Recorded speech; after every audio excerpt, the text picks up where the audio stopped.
After her reckless overuse of Hierophant's power, Marco Polo unsurprisingly fell into a deep sleep. According to Raphaelio, she was sleeping soundly with a smile on her face. It's just me, or does this keep happening? She comes in like a hurricane, saves the day, and then goes straight to sleep. Hey man, she does her job. Lay off. Must be fun living the way she does. One can't help but envy her. We can discuss her habits another time. The ritual she reformed at the end seems to have pushed the experiment to a new stage. Even while she sleeps, the netherworld is still being transformed. This rate may very well disappear from this world altogether in just a few hours. I wish it would take the last tower with it. There's no telling what will happen there. Let's have everyone wait and watch for now.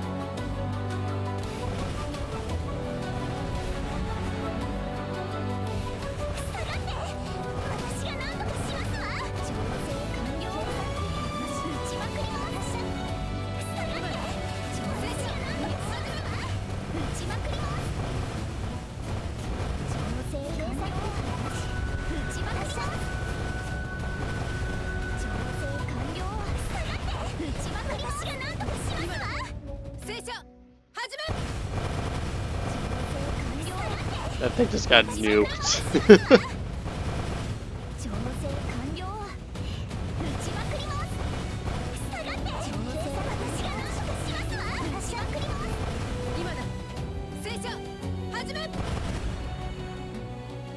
Commander, the destruction of the netherworld is slowing.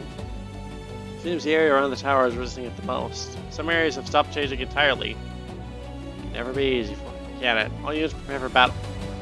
What's going on? Why did the defense system disactivate? Flying objects detected on radar. Wait, what is this? Commander, emergency! Something has happened on the front line. Transmitting recon blade footage now. Darkness parts from the water's surface and rises to a great dark wall. It takes a few seconds for me to parse what I'm seeing in the footage. The netherworld has its power to create flying enemies. Our so-called wall is actually a flood of black locusts, closing in on the whole Unitas empire like a plague of locusts. Enough so we can think the world is ending. Netherworld's death throes. Here I was, ready to help the locals end this with their own hands. Memphis, give me a Tonseg with Friedrich de Gross. I'm here, my child. The enemy's lost a counterattack. We need to destroy that tower immediately. Use that orbital strike of yours again. It's primed and ready. Destroy that tower and end this. I'll be happy to grant your wish, my child. There's a but, I swear.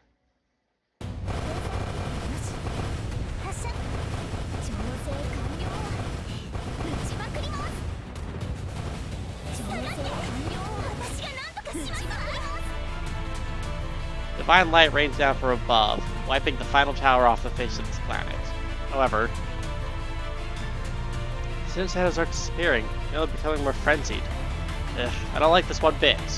Everyone, hold the barrier and fire at will. We must reduce the numbers at once. Friedrich, Commander, we can't hold the defensive line much longer. The situation devolves into chaos. If the tower is destroyed, the otherworld blanketing the planet has been reduced to harmless ash. However, the enemy's final assault is a different story. These individual foes, weak and easily destroyed, but they are innumerable. Like a swarm of locusts, their overwhelming onslaught pushes the Imperial barrier to the brink of collapse. We can't let our guard down for an instant. If we achieve victory at every front, our defenses will ultimately be crushed by their sheer numbers. Our front line remaining intact won't matter if our rear guard is engulfed in a sea of flames. We don't need to worry about them. According to my identity, I'll continue to maintain the Imperial barrier from this throne until the very end. My child, how do you plan to tackle this new mystery? It's possible that this situation is another message from Hierophant. For example, maybe we should say that the last counteroffensive was similar to this one. What if she felt the same sense of powerlessness fighting the X? So let's try to make me understand the essence of this problem, and her solution. The Transcender plan, a means to go into the higher dimension. If so, then the solution to our predicament must be in there somewhere. If only I cannot comprehend the true meaning of the Transcender. But the here and now we're suffering casualties. I can't waste time solving riddles. Memphis, contact Clemenceau for me.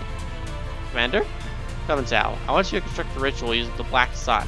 The spirit is nearing its end, so I want to take one more shortcut. It means designer in the process. usually try and send me a message, so why not talk it out directly?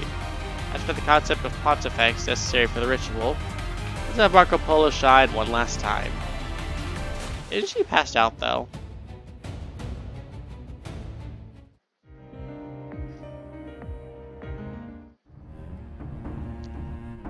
The black sun rises high into the sky before vanishing in an instant.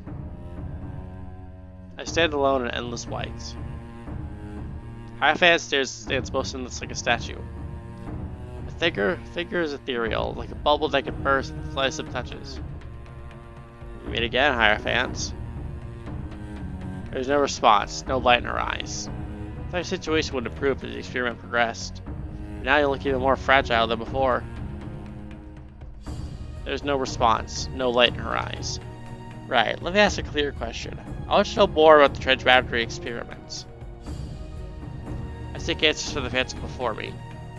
Shortly after, a door pops into existence. When I reach out and touch it, the world in front of me transforms. This is funky music.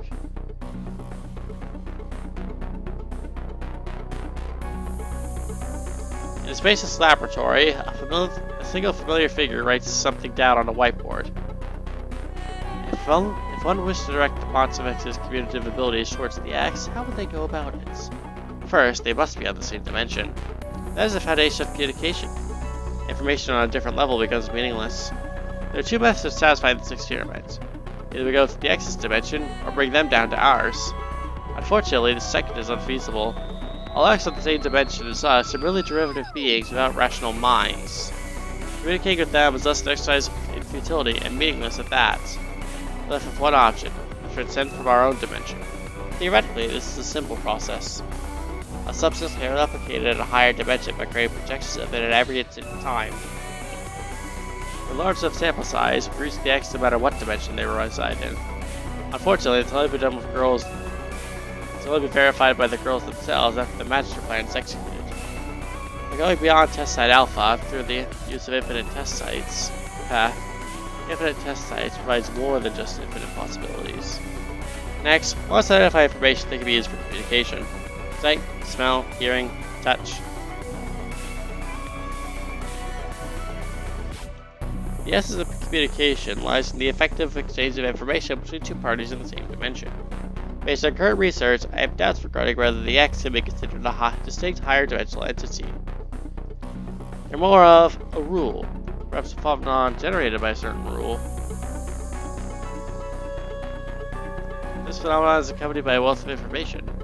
Foundational communication therefore exists, but the problem lies in the parties involved. If they contain information, the X cannot be viewed as a distinct entity. That information may be organized to change the X, maybe create an entity for the X, maybe organize the X's information as using myself as a base and control it. Could it be polluted with overloaded information to disrupt its original structure, causing chaos, contradictions, and confusion, thus creating weaknesses? To do so would allow mortals to be as gods. Hierophant. You accomplish this someday, then I'll give you a new title. You'll be the Transcender. The boundless white, the phantom-like statue silently watches me. This is where the name comes from. To elevate you to the same dimension as the X and influence them. That was the true goal. Why did it need to be done after the Magister plan? If we concentrate our efforts at this experiment from the start. A sheet of paper cut art appears in the space between us. Two stick figures are illustrated on it. One sits atop a conch shell, while the other is wearing a conductor's hat and waving. That's adorable. These stick figures mean you, Hierophant? There's no response, but the paper cut art changes. The stick figure with the hat hasn't changed, but the one sitting atop the conch gradually thickens. Stickers grow over the art piece and gather around the figure. The figure atop the conch begins to stick out from the art until becoming a three-dimensional figure indistinguishable from the statue. Onto the hat continues to wave from within the paper. The three-dimensional one reaches out to grab the other. The paper disappears. I see. It's been so many test sites. It all makes sense now. Wait, I haven't asked my question yet. How did Hierophant know? Are you able to read my mind directly? The Phantom remains silent and the door appears nearby. I reach out and touch it. The world in front of me transforms. That's right. Never mind, then why are you waiting for me to ask my next question out loud? Another door just nearby. What are you trying to tell me? I haven't touched it. The world in front of me transforms. Necessary in the past, but now it's more about the custom, you see. I see. This way chose Marco Polo proxy now. Hierophant, in a way, is very, very funny. Back on topic, you must realize why I've contacted you today. I've had enough of riddles. I want to solve the crisis in ES-44111 without further casualties. Would you please just give me the answer? Phantom statue flickers, seemingly lost in thoughts.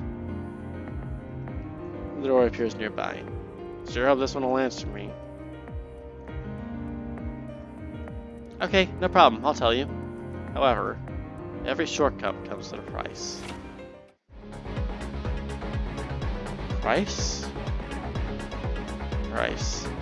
My man statue suddenly comes face to face with me. That was an illusion, somehow chilly to the touch.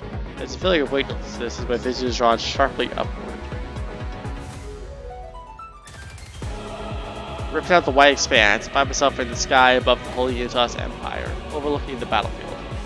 I experience this as the martyrium.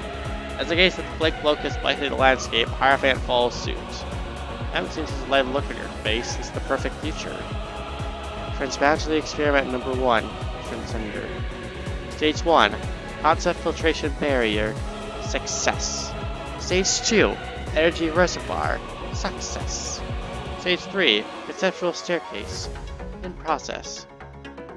Wherever her gaze goes, the black locust turned into harmless ash. Where 5 towers stood, new white towers rise.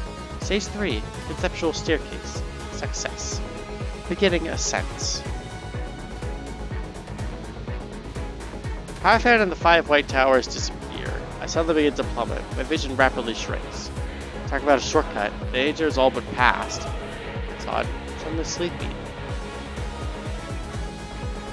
Fatigue washes over me like a tidal wave. My consciousness drifts beyond reach. Just before my mind fades, I hear a beautiful voice.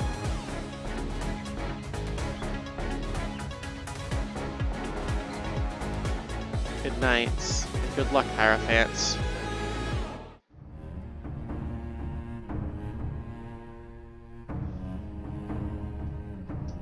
Just what are you exactly, Hierophants?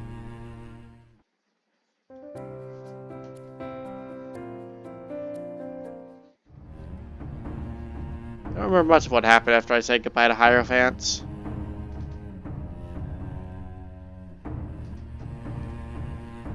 I must have fallen into a deep sleep, because all of the sounds around me were hazy.